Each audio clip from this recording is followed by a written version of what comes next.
तो गुरु गोविंदो खड़े काकेला गोपाय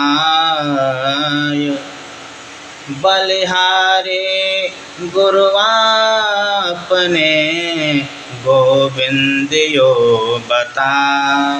ये भगवान स्वयं बताए कि पहले गुरु के शरण में जाओ, गुरु का पैर को पकड़ो। तो आज गुरु महात्मा का थोड़ा चर्चा कर रहे हैं। एक कृष्णदत्त नाम के राजा थे और एक सुशीला उनकी पत्नी का नाम था। कृष्णदत्त ब्राह्मण और सुशीला इतने धर्मात्मा थे कि 108 गौ का डेली दान करते थे। 108 गौ को पीताम्बर उड़ा करके, सींग में सोना मढ़ा करके, चारों पैर में चांदी का खुर लगवा करके गौ माता को, और पूंछ में सोने चांदी का घुनघुना लगवा करके दान करते थे। इतना दान किए कि जैसे आकाश में तारों का गणना नहीं है, उसी तरह से कृष्णदत्त ब्राह्मण का गणना नहीं था। लेकिन एक दिन कृष्णदत्त ब्राह्मण अपने मित्र के यहाँ घूमने गया और उसी बीच नारद जी सुशीला कृष्णदत्त के घर में पधारे। सुशीला नारद जी को देखा, तुरंत भोजन बनाई, और ज्यों ही नारद जी भोजन किया त्यों ही कहे, धन्य हैं आपके गुरु जो आप तुम्हें ऐसा साधु संतों वैष्णव का जो है सेवा करने के लिए आदेश दिया, शिक्षा दिया है और बताया है ज्ञान। इतने सुशीला बोलते हैं, मुनिवर हमारे तो अभी तक गुरु हैं ही नहीं। जब ऐसा शब्द बोलती है सुशीला तो नारद जी वमन हाथ डाल करके गले में हड़होड़ कर और उल्टी कर दिए, पूरा भोजन निकाल दिया। कहा मैं अब वैष्णव के यहाँ भोजन नहीं करता, वो जो गुरु दीक्षा भी नहीं लिया है, मैं वैष्णव महात्मा हूँ। और नारद जी तब इतना जब ऐसे बोले तो सुशीला हाथ जोड़ लिया, कहा है मुनिवर हमें तुरंत मंत्र दे दो। राम ताड़क मंत्र दे दिया और सुशीला जाप करने बैठ गई। और जो ही ऐसे माला का सुशीला जी जाप कर रही थी, इतने में अपने मित्र के यहाँ से कृष्णदत्त जी आ गए। तो सुशीला को जो ही देखा त्यों ही कृष्णदत्त आके बबूले हो गए। बोलते हैं, ऐ सुशीले तुम किसके कहने पर आज जो है माला का जाप कर रही हो? तुम माला जो है तोड़ करके इसको फेंक दो। कि माला तोड़ी फेंक यह दीजे, इतना कहा मोर तुम की जय। ऐसा से ले इस माला को तोड़कर अभी तुम फेंक दो। तो सुशीला जी उत्तर देती हैं, है स्वामी कि धरते खोदी अतोपि मोहि दीजे, चाहे अग्नि माहि धर दीजे। चाहे स्वामी आप धरती खुदवा करके हमें तो उसमें गड्ढे में तोप दो, चाहे बढ़ती हुई अग्नि में हमें झोंक दो, लेकिन मैं माला नहीं छोड़ूंगी। सुशीला ने हठ कर लिया और माला नहीं छोड़ा। तो कृष्णदत्त ब्राह्मण राजा थे, उन्होंने आपने सुशीला से बोलना ही छोड़ दिया। कहा कि त्याग देव तो जग हंसे। मैं राजा हूँ, अगर इस घर से निकालेंगे तो संसार हमें हंसेगा, इसलिए इससे बात ही करना निषिद्ध है। कृष्णदत्त बात अपने औरत को छोड़ दिया, बात ही नहीं कर रहे थे। तो औरत भी उनकी जब भोजन बनाती थी तो 10 हाथ दूर थाली रख करके चली जाती थी, वो भी बोलना छोड़ दिया। दोनों में अंत में क्या हुआ, कृष्णदत्त राजा थे, विचार किए सुशीला मेरी पत्नी ठीक है, लेकिन मैं यहाँ पे गलत हूँ। तब सुशीला के पास जाते हैं कृष्णदत्त और बोलते हैं, ये देवी तुम नारद जी को बुलाओ, मैं भी गुरु मंत्र लूँगा। नारद जी को बुलाए। नारद जी बोले, अरे कृष्णदत्त तुम जाओ, पहले गंगा में स्नान करके आओ, इसके बाद तुम्हें मैं गुरु मंत्र देता हूँ। प्रथम जाय के जय स्नाना, पहले स्नान करके आओ। तब कृष्णदत्त स्नान करने गंगा जी में चले गए। तो भगवान ब्राह्मण का रूप धर के घाट पर खड़े हो गए। कहा, अय ब्राह्मण कृष्णदत्त, आप तुम जो है क्यों बहुत जल्दी में खुशी खुशी आ रहे हो इस नदी के घाट पे नहाने? कहा, गुरु जी आए हैं नारद जी, मैं नहा करके मंत्र लूँगा। कुआर का महीना लगा था, पितरपक्ष। ब्राह्मण रूपी भगवान बोले, अभी तो कुआर का महीना पितरपक्ष है, जाओ 15 दिन पितरों का सेवा करो, इसके बाद गुरु मंत्र लेना। जब कार्तिक आएगा, कार्तिक में लेना सुंदर मंत्र। कहा, आप तो धन्य हो मुनिवर, अच्छा हे ब्राह्मण देवता, हमें ज्ञान दिया। कृष्णदत्त जो है चला आया, बोला, नारद जी जाओ, मैं बाद में लूँगा गुरु दक्षिणा, गुरु मंत्र। फिर क्या हुआ दोनों में? नारद जी तब अपने ब्रह्मलोक में को चले गए। ये लोग कार्तिक की आशा लगाए, लेकिन बीच में क्या हुआ कि कार्तिक की आस लगाए, बीचैल है काल दोनों खाई। कार्तिक नहीं आया, दोनों खत्म हो गए, दोनों मर गए।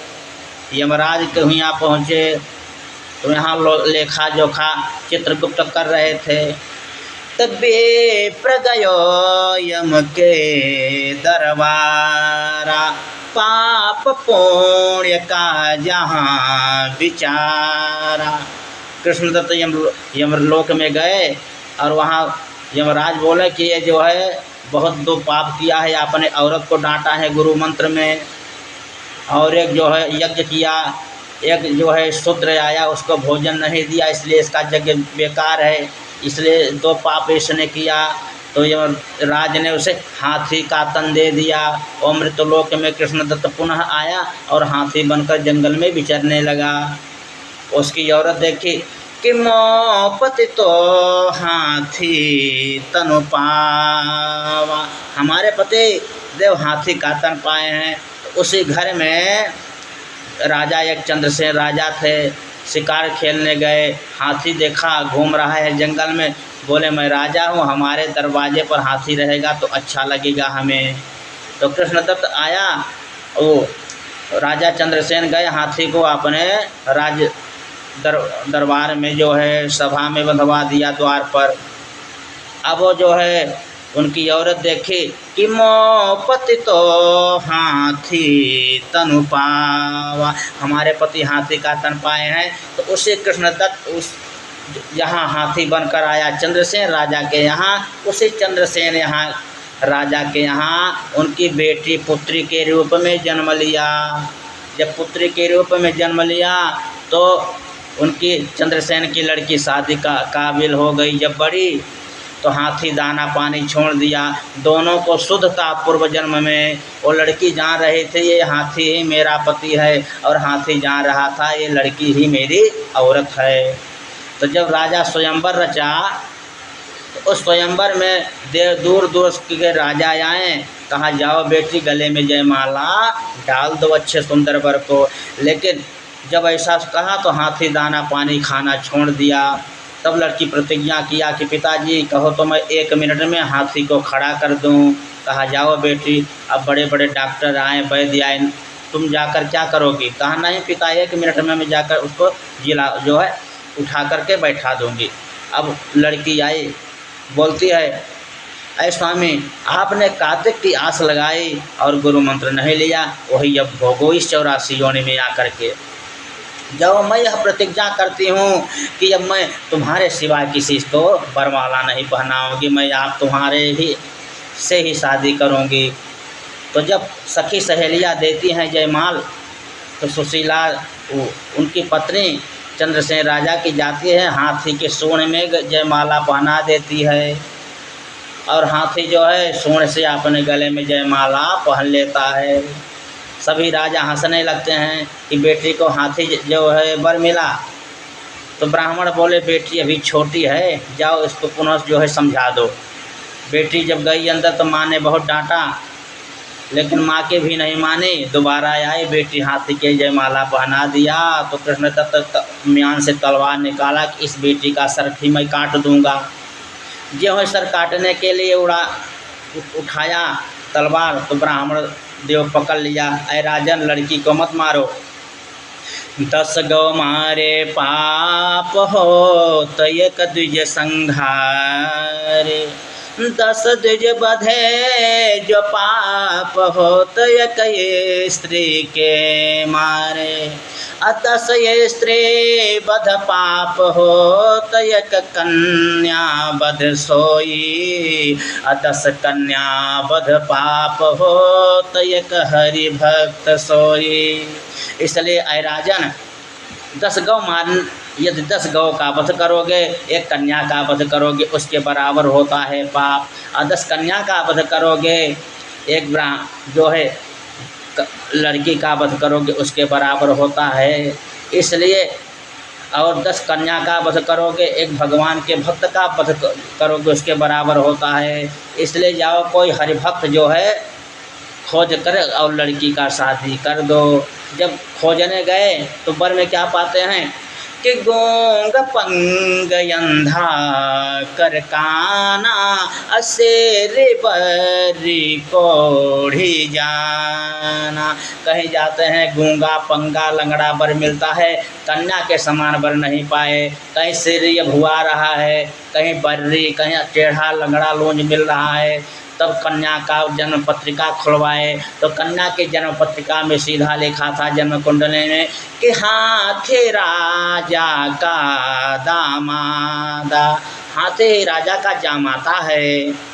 तब राजा जो है अग्नि प्रज्वलित कराए और जो ही कूदने के लिए कहा कि मैं अग्नि में जल करके भस्म हो जाऊंगा, त्यों ही नारद जी कृपा करके नारायण करते हुए पकड़ कर बाहें खींच लिया।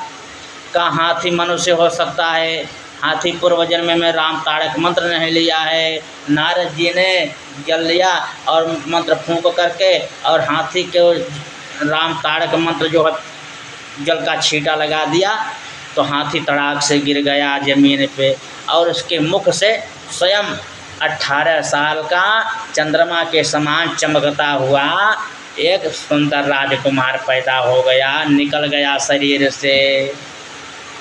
फिर राजा चंद्रसेन के लड़के उस राजकुमार को जयमाला पहनाते हैं और राजकुमार और कन्या महल में रहने लगते हैं। चंद्रसेन राजा और उनकी रानी जंगल में तपस्या करने के लिए चली जाती हैं।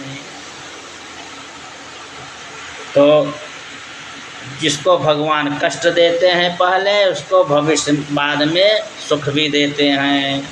ये गुरु महात्मा का कथा हुआ। इसलिए गुरु बिन भव निधि तरयन कोई, जव बिरंच शंकर सम होई। गुरुर्ब्रह्मा गुरुर्विष्णु गुरुर्देव महेश्वर, गुरुर्साक्षात् परब्रह्म, तस्मै श्री गुरुवे नमः। तस्मै श्री गुरुवे नमः।